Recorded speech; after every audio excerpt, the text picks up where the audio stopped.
I hit my first $1 million in revenue by buying and selling land all across America. And I see a lot of young entrepreneurs that get caught up thinking that they need a better idea. Now, to be fair, I do think ideas are worth something, okay? I do think there are good ideas and there are bad ideas.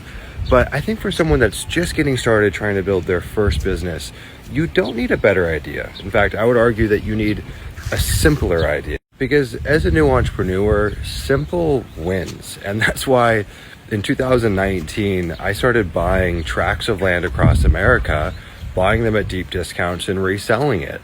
That business is inherently very simple. I knew who my customer was. I knew how to acquire them. I knew what it cost to acquire a customer, or a deal in this case. And I knew what my spread was in between. For example, it might cost me $2,000 in marketing costs to acquire a piece of land. That would net me $15,000 or $18,000 on average.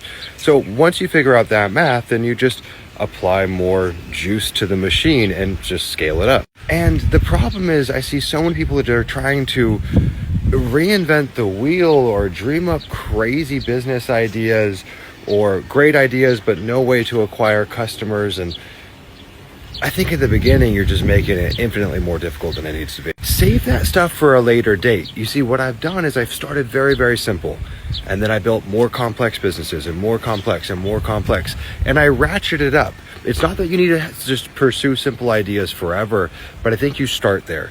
You start with boring, simple businesses. You build cash flow. Most importantly, you build skill. And then over time, you'll ratchet up. Like, this is the infinite game. You get to play this forever. It's not one hit wonder. And so just start simple, man. If it's buying and selling land or selling shoes, I don't know. Keep it simple in the beginning, build some cash flow, go from there.